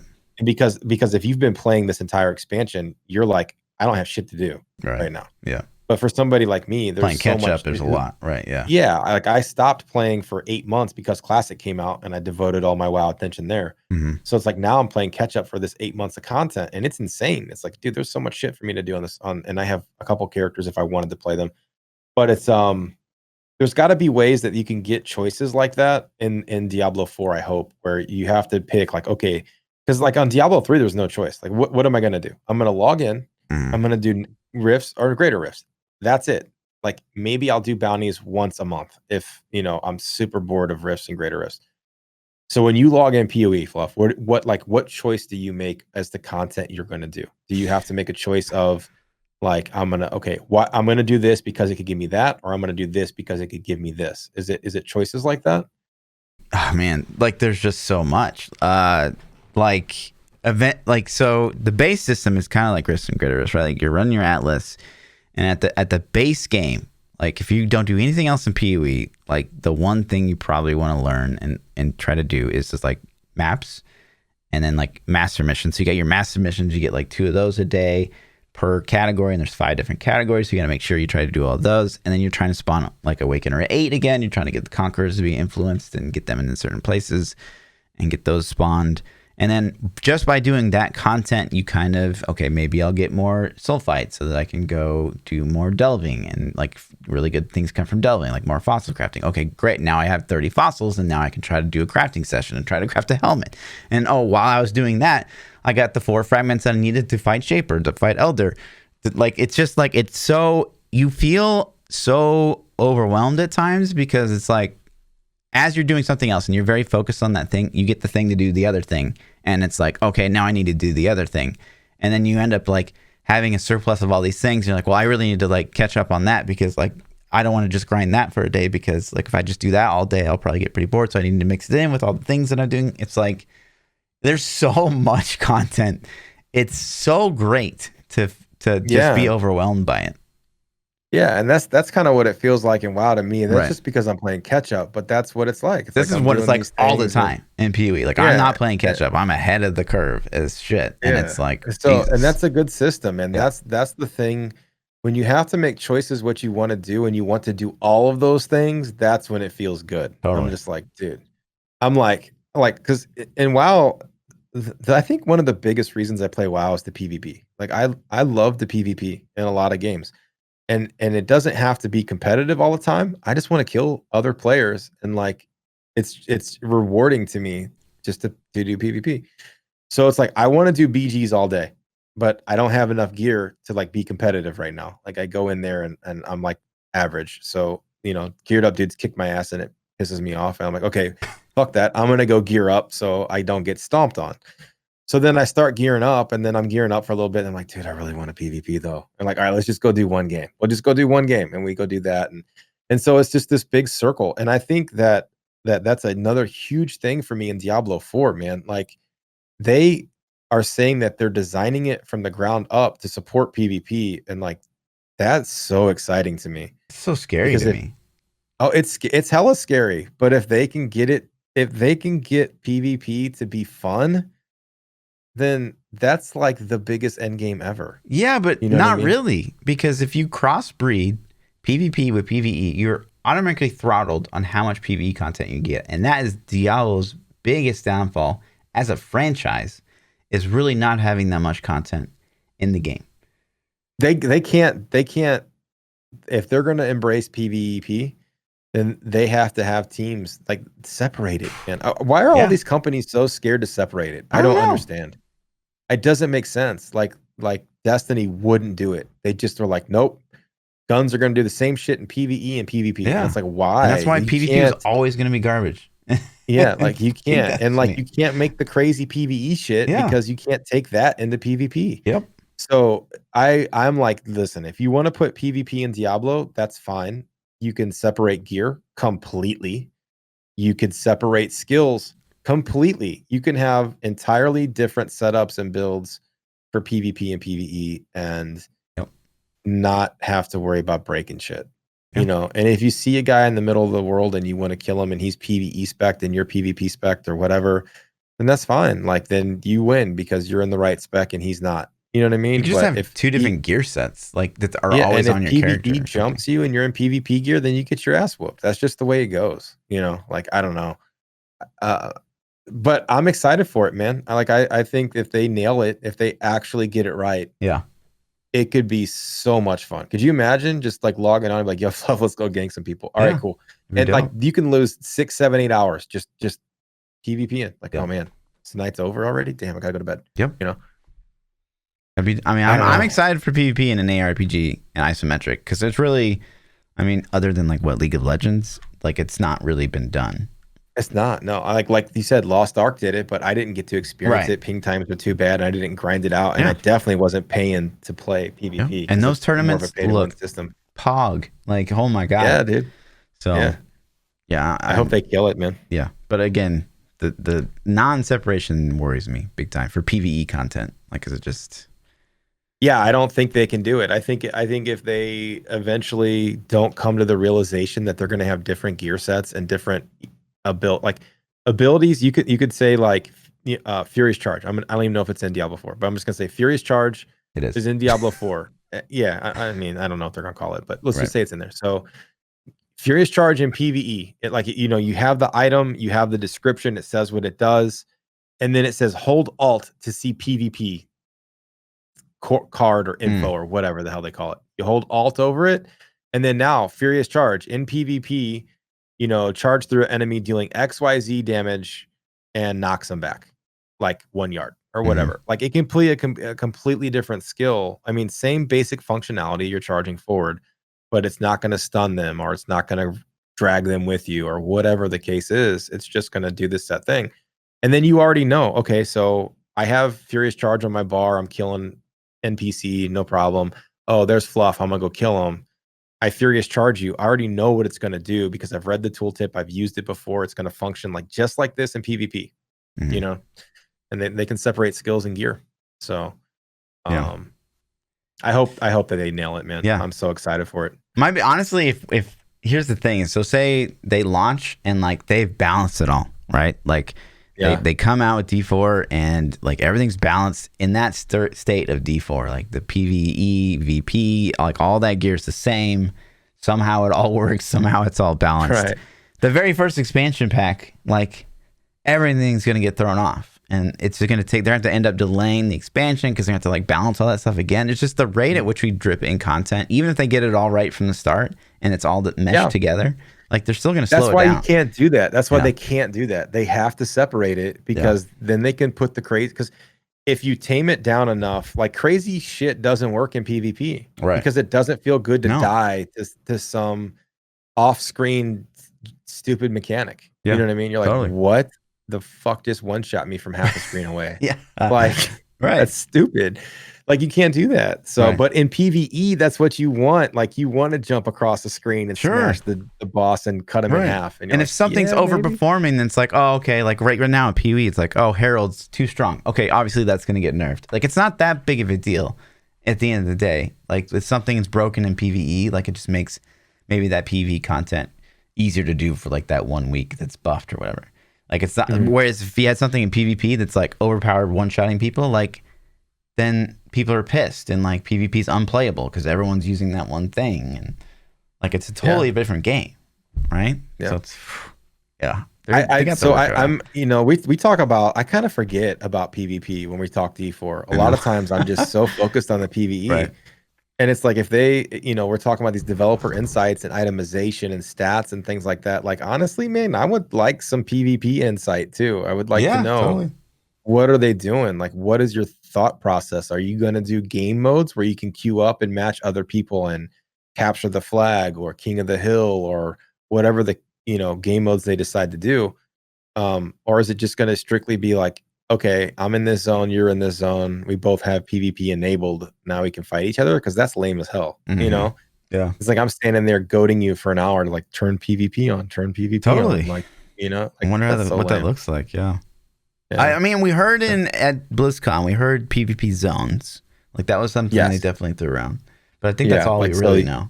You would be flagged if you're in the zone, would be my guess. Yeah. So what else I hope they put game modes in too. I think a dedicated game mode. BR, dude. I'll keep the meme going, but BR would be so good. I'm not totally opposed to it because AR, like, serious conversation. Yes. Just to throw out pointers on why it's good, because I'm with you, man. I am totally with you. You're the only person every single time I talk about VR chat flames because me. I think we've played them though. Yeah, because we've played them. Like, so like, listen, it's the perfect scenario for a ARPG. You can drop in naked. Okay. Yep. You can drop in. Rise in from hell. Yeah. Rise in. You have a rising in from hell. You're dropping into hell. You're getting sucked in hell. I don't care. Something. You're going. You're in naked. Yeah. And then you're killing mobs. You're looting chests. Yep. You're looting things, and you're getting equipment. And then on the fucking fly, you have to make a build on the fly. Yep. You have to be like, yo, I just got this staff that does +3. Fireballs when I shoot. You're like, okay, hold on. Let me throw a fireball on here. I'm gonna pick this rune. Oh shit, I just got this helmet with Frost Nova procs, when I take XYZ. Like, you're making builds on the fly every game. And then you're PvP and other people, which is fun, and you're trying to live. And by the end of it, you've got like a full build and you're like a badass. Yeah, and you're ready to go. Like, oh, you see a guy and he's like full Raycord up head to toe. You're like, oh shit, he's gonna smoke me. Like, you're running for your life, trying to get away, find more things. Like, I'm telling you, a BR would be super pog. Yep. And everything you find in that game type is totally balanced just for PvP. It just works. It just works. It would be the ultimate game mode. And people that are sitting here thinking we're fucking crazy, I guarantee you, if they did it, you would be like, this is the shit. That's what I say week after week, and chat's like, go fuck yourself, Fluff.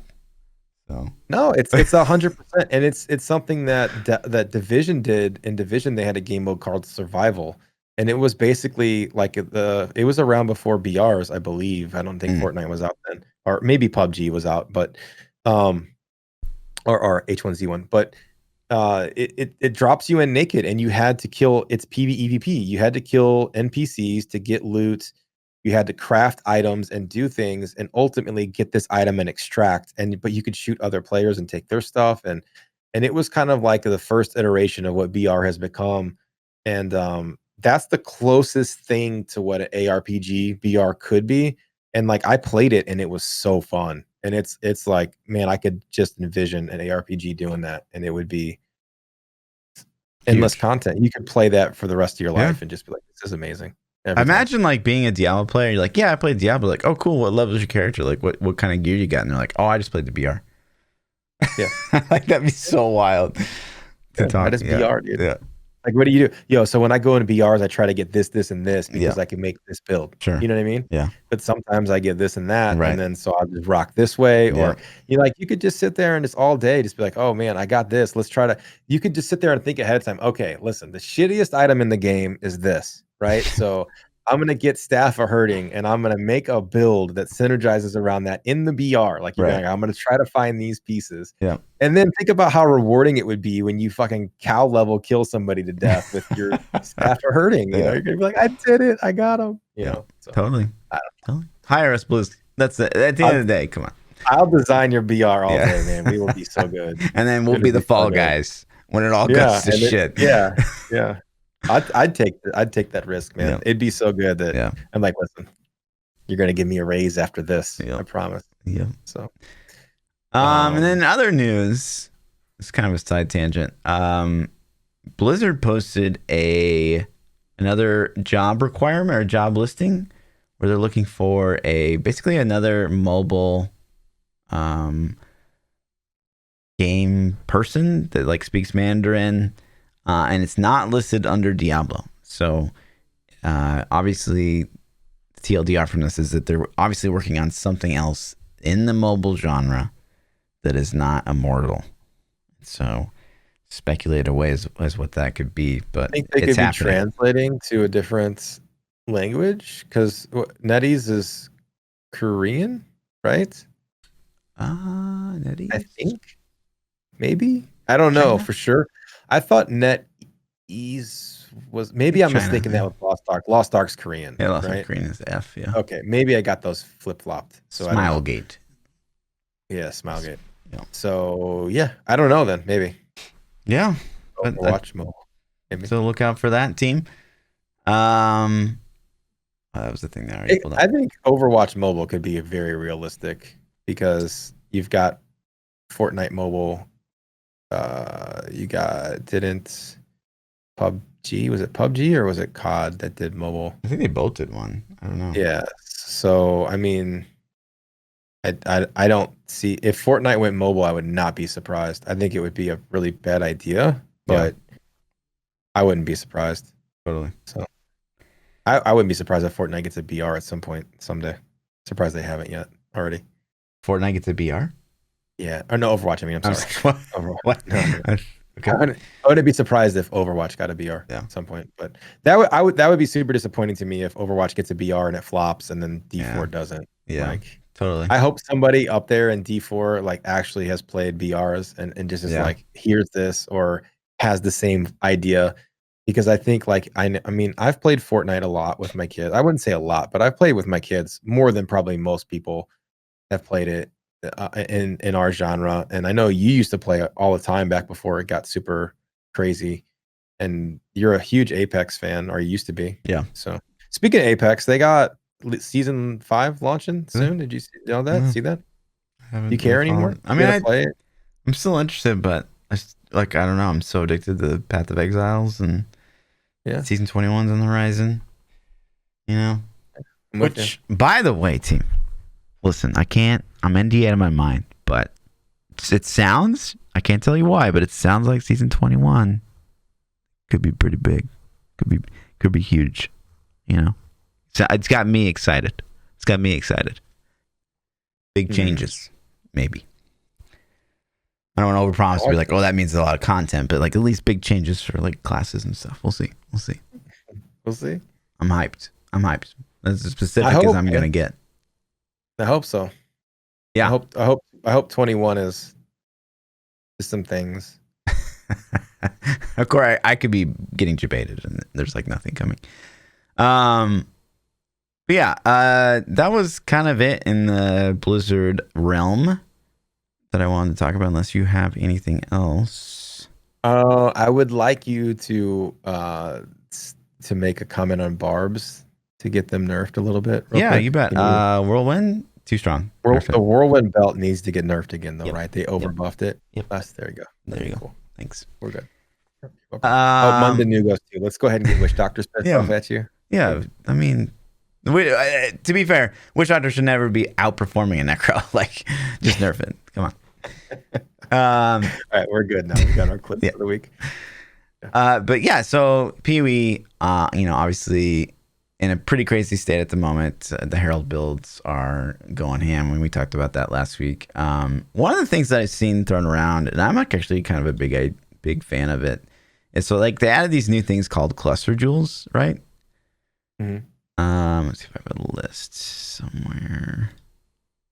No, I don't.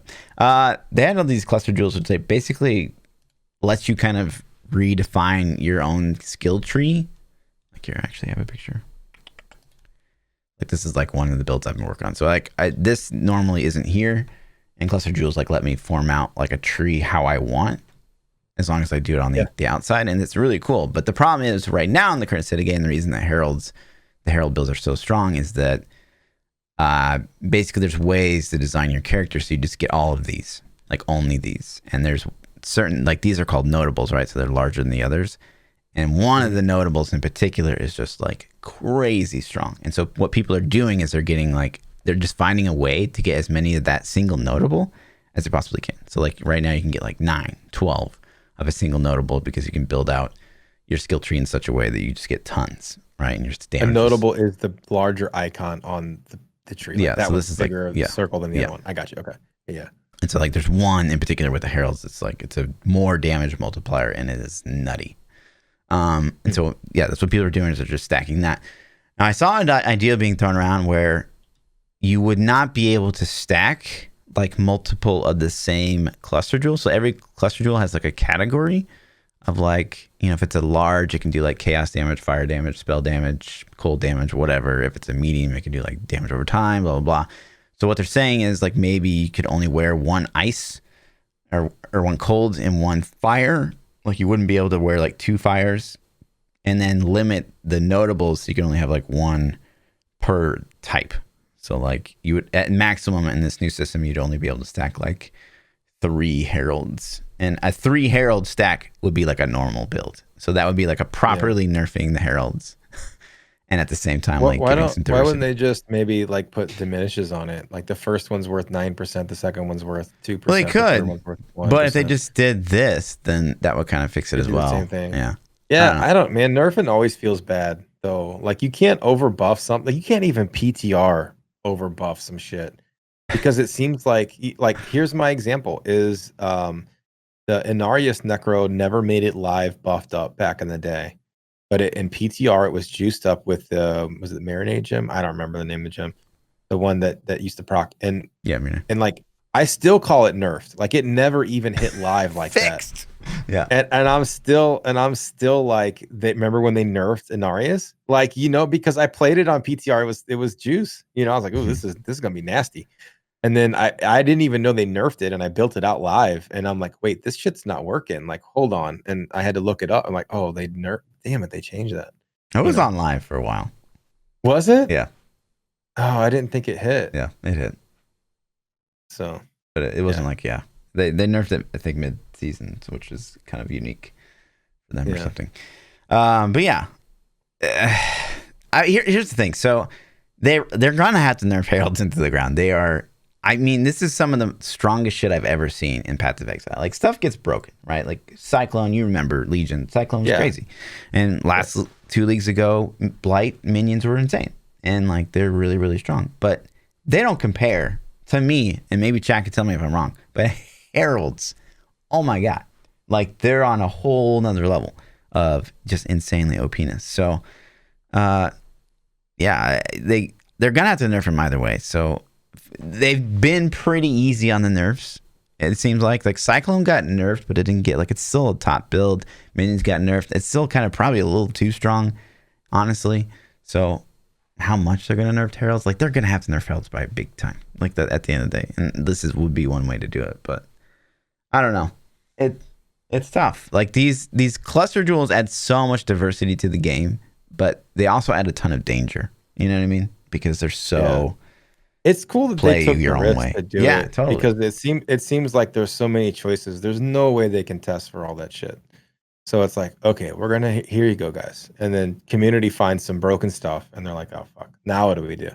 You know, and I think a lot of companies would be scared and timid to even try and make the leap. So nerfs feel bad. I'd be interesting to see how the POE community reacts to a nerf. I think you can nerf something as long as you bring something up. If they nerf, you know, and I don't play POE, but let's say they nerf this Herald stuff you're talking about, and they bring up something that's at the bottom, and they like bring it up to be the new thing. Like, then people maybe forget about Herald, like, oh, it's okay. Well, that's the wild thing about POE is like, so you say that, and it kind of makes me smile because it comes from a Diablo place, right? So when you think about Diablo, it's like, so they nerf, you know, let's say next season they nerf Whirlwind. Witch Doctor, yeah. They nerf Whirlwind. Right, they nerf the belt again, and they do what I said, and they bring up like Frenzy, And you're like, look, like that's how you think in the Diablo world, because like, you know, in Diablo at any given time, there's like 6 like GR push builds maybe per class, like maybe like to be competitive, probably 1 or 2. And then PoE is like really, I mean, there's usually like, you know, a handful, like probably a dozen really meta things, but like the amount of builds that can actually do end game content, there's hundreds. So yeah, bringing up one build, while like that's like a very Diablo mindset, right? They're gonna focus on that one build. Like, so then let's focus on maybe one of those 100 builds that's like nobody knows about this shit. Yeah, Venom let's guy. juice up this. Yeah, let's juice up this one skill, and then this one, you know, this one play style will become. If that's the case, then they even have an easier job of it, because they could nerf Herald and then say, okay, here's something that we haven't seen anybody really doing, but this skill's in the game. Let's juice this up and make this badass. And then people will be like, oh, this is fun as hell, you know, and play it. So I don't know, just thoughts from somebody who doesn't play much PoE. But community never handles nerfs good, man. It'll be interesting to watch. I don't think that anyone in the community would be surprised. If you're surprised, you're like, no, bring my build back, Heralds. Yeah. Like, you're just, come on, dude. Yeah.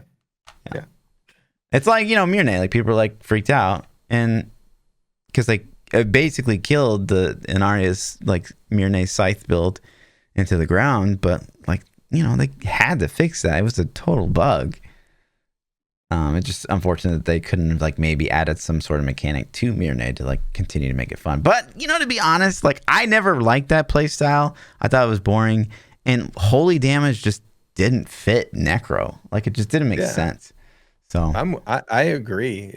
But it's just like it never ever saw the light of day again. Right. It was like, well, we're gonna take this set and just set it on the shelf over here. Like it's, you know, I don't know how it's never been buffed. Like it doesn't make sense. I mean, I honestly owe my entire Diablo success to that nerf, like literally. So thank you, Blizzard. Thanks for that nerf. Yeah. But that's really all that's going on. PoE's, you know, still crushing a lot of viewers, a lot of people playing still, and we're like 7 weeks into the league, and I'm still pretty addicted. I really can't remember the last time that was like 8 weeks into. That's kind of the thing for me. Like I'm burning out on D3. Mm-hmm. Like it's 7 weeks, exact same launch date, right? So, I'm already on to other things. Like I still have fun when I play. I'm not saying I don't, because I do. If I log in and start playing, I have a good time. But when I sit back and I'm not playing any video games, I'm not thinking about Diablo. I'm like, man, I can't wait to play my Demon Hunter and WoW. I can't wait to, you know, get on Sea of Thieves and steal somebody's treasure, or like these other games that I've been having fun with. And you know, it feels kind of bad. And that's kind of the thing. Like even with the season 21, you know, let's just say we get these new Necro sets, and I hope they buff Demon Hunter and make it good, and they can give us some new metas and more metas and things like that. I don't know how you really get more than 8 weeks out of some new sets or some new changes. Mm-hmm. You know what I mean? Yeah. Like it doesn't take long to build a new set in Diablo 3. And unless we get like an entire complete rebalance, then you're going to know your basics that are good in most classes. And then the new ones that got tweaked really hard. Okay, we'll play those for a couple weeks. And dude, that was cool. But then like, now what? Mm-hmm. You know what I mean? So, I hope that season 21's got some juice, man. There's a seasonal theme that we don't know about that I hope it's super good. Yeah. And then Necro set, I hope is super good. I hope they rebalance a bunch of Necro sets. I hope they rebalance a bunch of Hunter sets. I hope the new Hunter set is good. Nah. Necro. What? Call. Hey, she's trying to leak. She's trying to leak. Demon Hunter, by the way, in case you guys are like, he said Hunter, not Demon Hunter. Oh my god. Yeah, true. You know, and then I guess, you know, that's something that maybe we'll ask a question on soon. Do you think that they should buff Hydra season 21, or should they wait until 22? That's more like no, they should do 21. Free content. I don't know, man. Do 21. I mean, it's going to take away. If they make it too good, then it's going to be like, well, I'm not going to play Demon Hunter this season because, you know, I don't know, man. I don't think that there's any way. I mean, I guess if, you know, maybe there is a way, but obviously that set's kind of a flop. So I just don't see there's any way that they don't add way more damage to the set. on that thing. Yeah, more damage, more toughness, but does that make it fun? Like, I don't know. Not really, no. But not really. People love those left click builds at the end of the day. I mean, I like spin to win. Whirlwind's got its place. It's fun. It's not fun. Yeah. It's nice to have at times. I should say it's convenient. But that's coming from a streamer point of view because I like to look over and read chat a lot, and you can just look over and read chat with Whirlwind or Condemned Crusader or any of those crappy janky builds. Right. So I like them for that. But you can pause, man. Like, oh my god, that's I've been playing so much POE the past 6 months. You missed. See, I never can't pause, dude. Oh my god, I never paused. Like I never ever crazy. paused. And I've just started doing it because I've been playing hardcore a little bit this season too. And I started pausing in hardcore. That's the first time that because I would just like, if you die in softcore, who cares? Like, unless I'm in a GR, and I don't usually pause in a GR. So it's just like, I miss that so much. Just being like, escape. Let me catch up on chat real quick. Because when I'm playing Necro, I'm usually playing like something like Blightspear, where I can't just like right click and like look at chat like, hey, what's going on? Like I have to be like engaged and like, because I'll get one shot if something looks at me. So like nice just being like, escape, pause, catch up on chat, go back. But in PoE, can't do that at all. Can't do it at all. Nope. Drives me crazy. Dunzo. That's pretty much it, man. You want to hit some Twitter questions? Let's do it. Let's do it up. If you guys want to submit questions to the podcast, you can hit either of us up on Twitter. You can join either of our Discords. We have a new meta section in there. You can submit your questions. I will scour through them weekly and round them up for the podcast, so you can get your question on here and ask it. The first one today comes from Onion. Onion says, how soon should season start for D4? Should it launch with season 1? I vote no. I think you need a couple months. Wait, what? How soon should the season start with season 1? Yeah, when Diablo 4 launches, should it be season 1, right when it starts? And I think they need a month of let you get, let's play the game, play the campaign, figure out the end game, see what needs to be tweaked, see what works, what doesn't, and then, all right, you got time to put some balance in, fix some bugs. Yeah, like the launch of a game is vanilla. Like there's not season 1 game launch where they like triple goblins right as it's going to be a horrible launch anyway. You know what I mean? Like, what game has a good launch these days? Nobody. Like it's going to be a shit show, man. Yeah. So I think the first month, maybe 2, will be like, let's balance and fix bugs, because let's say that they have 1,000 people working on D4, and that I don't have any idea. That's a total made up number, but let's say they got 1,000 people. That's a lot of people. So you have, 30 playtesters probably on that team, like of 1,000. You're not going to have 10% of your force be playtesters. Maybe you do. So you say you have 100. Like when you launch the game, you're going to have millions of people playing the game, finding bugs, finding glitches, finding exploits that they're going to have to knock out. So, I hope D4 launches with like the best anti-cheat shit that we've ever seen in life. Like when they start, like, we're going to design the game from ground up with PvP. I would wish they would say, we're going to design it ground up with anti-cheat. Like, we have like memory, algorithm, fucking encryption, randomizing, like something, you know what I'm saying? So I don't know. Crazy. Demonic Grizz says, besides WoW, what's your favorite MMORPG and why? I mean, honestly, my favorite MMORPG of all time was EverQuest 2.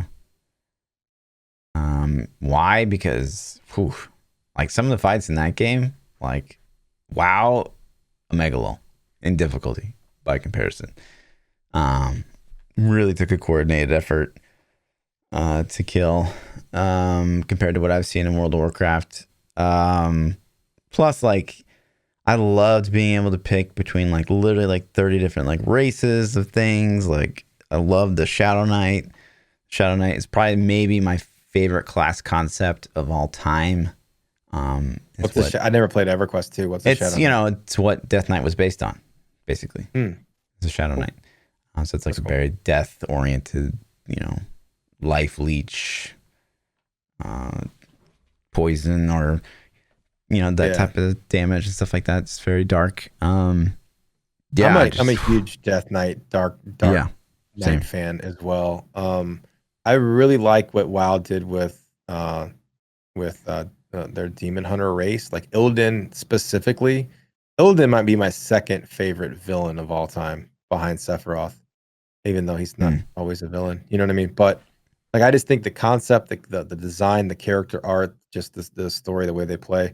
I don't know if all that's exclusive to Blizzard or if they borrowed things from like other mythologies and stuff. Because I'm not huge into like all those realms, but that and Death Knight are like by far my favorite. If a game has a Death Knight, I'm playing it.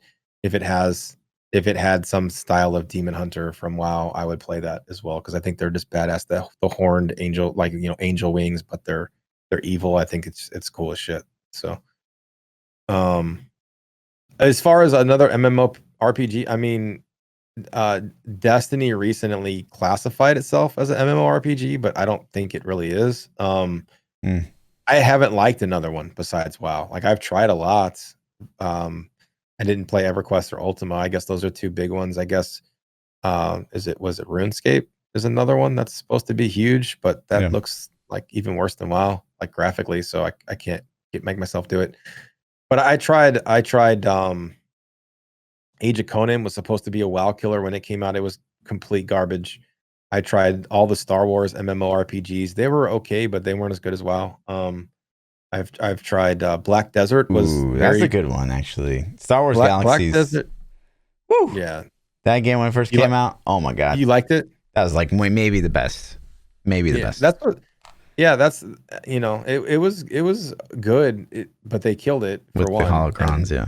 Yeah. And then two, I mean, I was so stuck up WoW's ass at that point in time that like I don't know, like because everybody says they loved it, and I was like, it's okay. Like I don't know, man. It didn't hook me, and I love the Star Wars universe, so I don't know if it was because I was just so narrow sighted because of WoW, or maybe I played picked the wrong. God, that was like 10 years ago. I don't remember what I played now, or 20 years ago. Fuck, how long ago was that?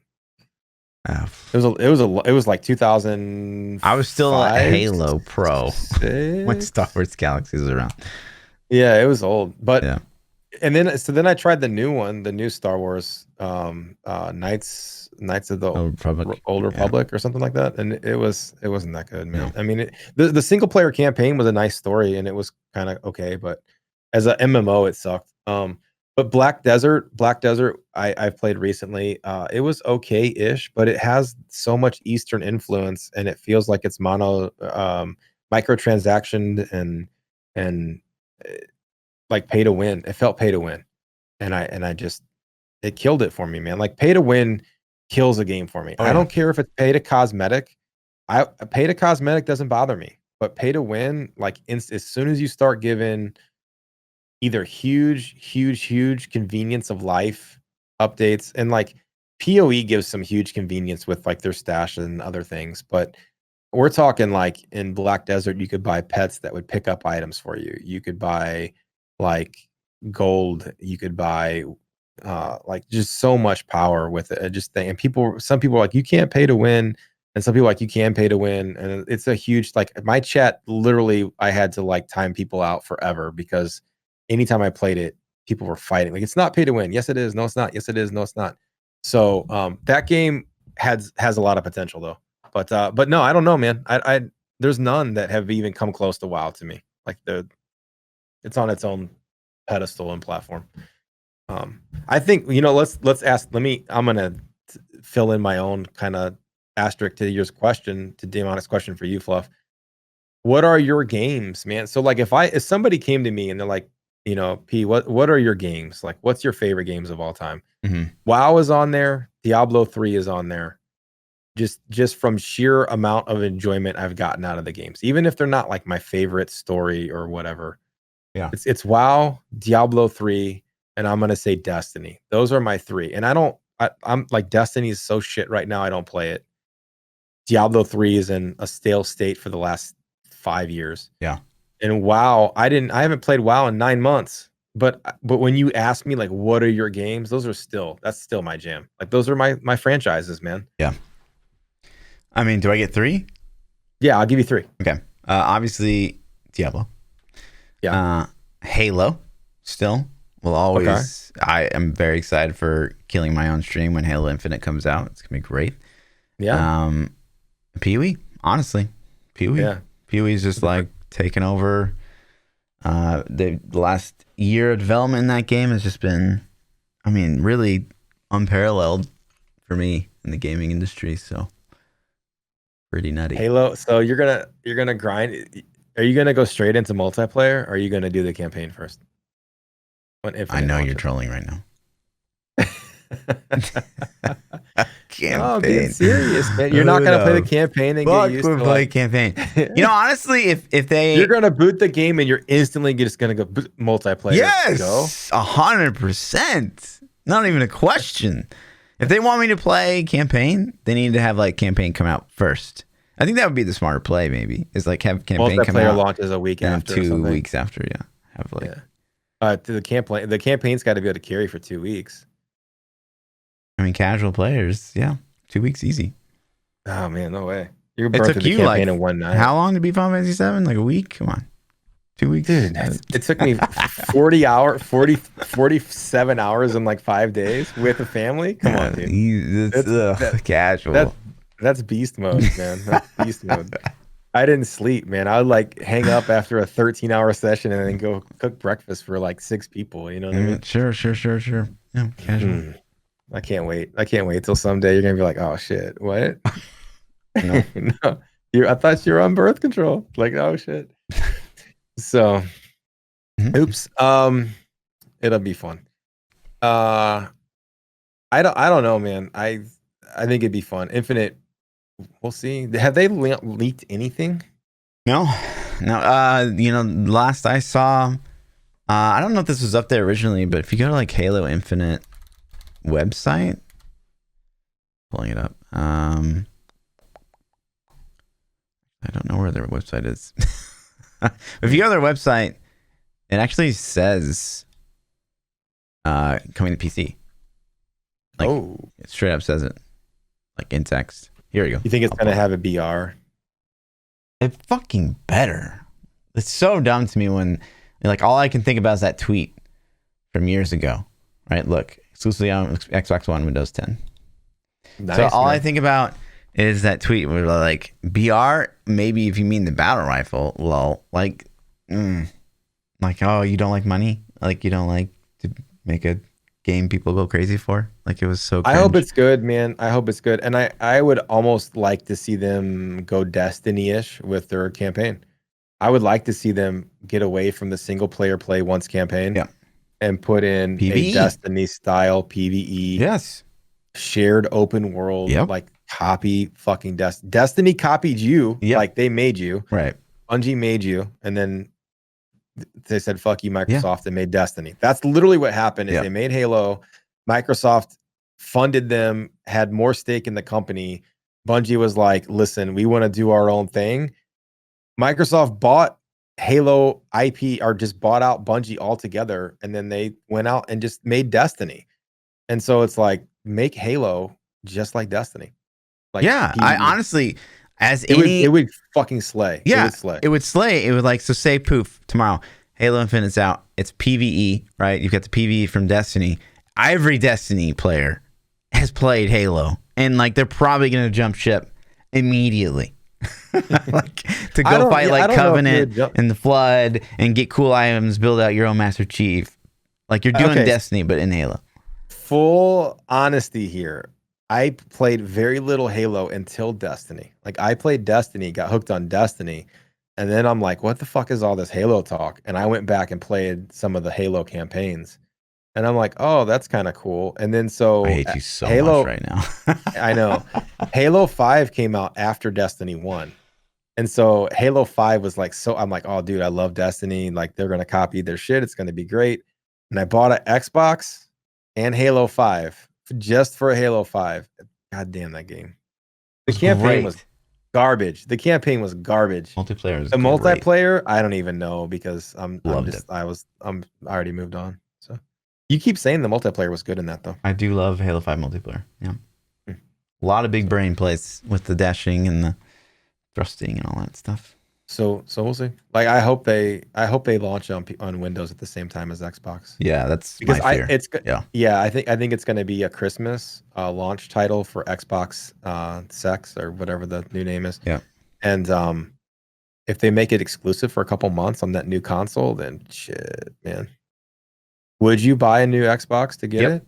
Mm-hmm. Yeah, exactly. That's why they should do that. That's like there's not a lot of measures. Like when we talk about our top 3, like there's not a lot I wouldn't do, like financially, like to maximize those 3 games, right? Yeah. There's probably not a lot of money I wouldn't spend on Diablo.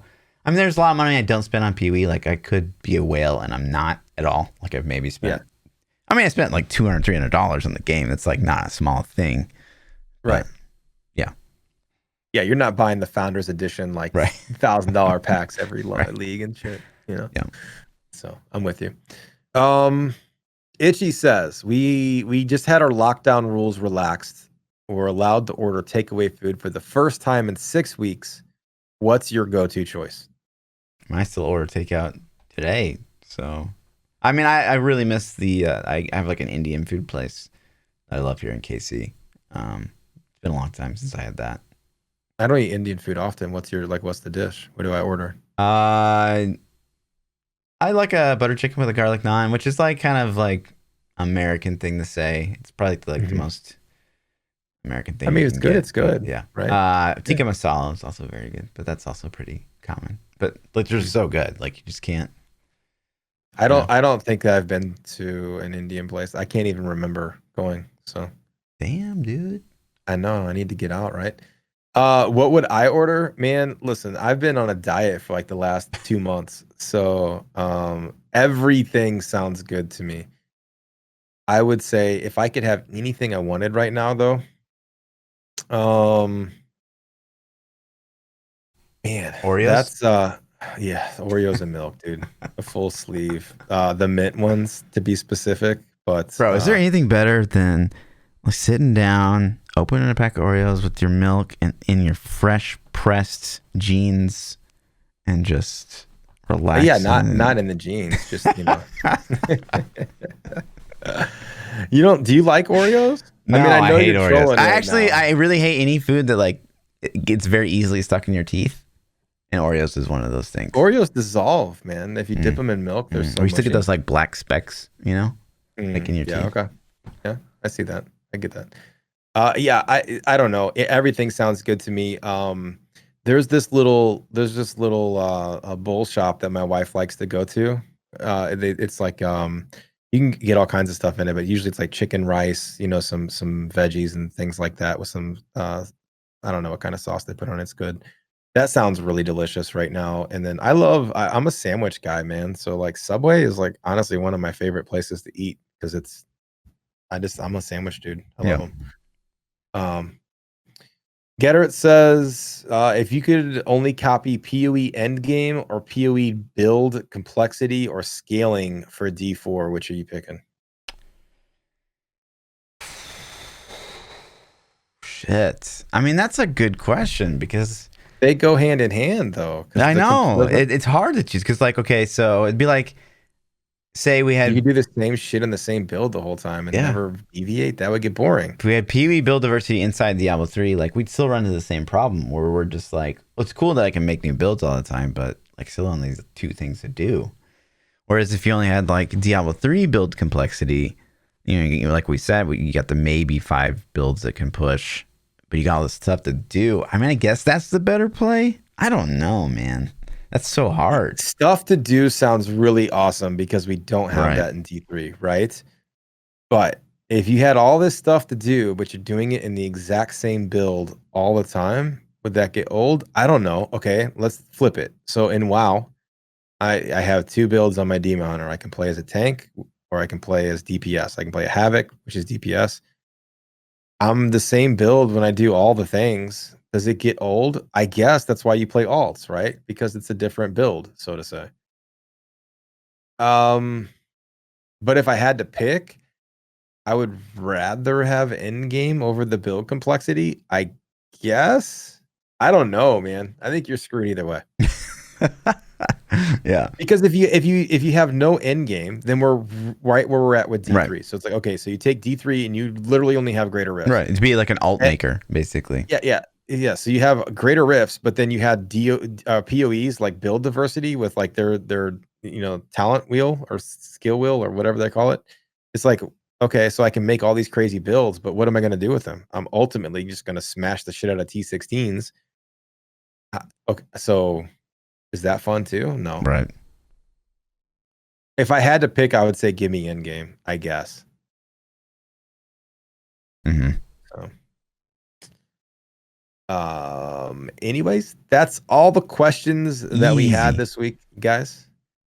Thanks for hanging out for another 2-hour. You guys, just so you realize, if you listen all the way to the end, these are supposed to be 1-hour podcasts. I don't think we've ever. Maybe we've had like 1 or 2 hour-long episodes on some dry weeks, but not very many. Yep. If you guys want to catch more of me, you can find me on Twitter, Twitch, YouTube, all of those places at ThaPChild. If you guys want to support the New Meta podcast, we have a Patreon page. Do we have a link for that in chat now? No. We should probably do that at some point. I'll work on that for next week. But you can also catch it on all of the YouTube videos on Lord Fluffy's YouTube. Yeah. Come hang out. You can come look at the rewards, man. If you guys interested in supporting, there's some cool things you can get. And I will catch you guys later. Yeah. Until next week, boys. See ya.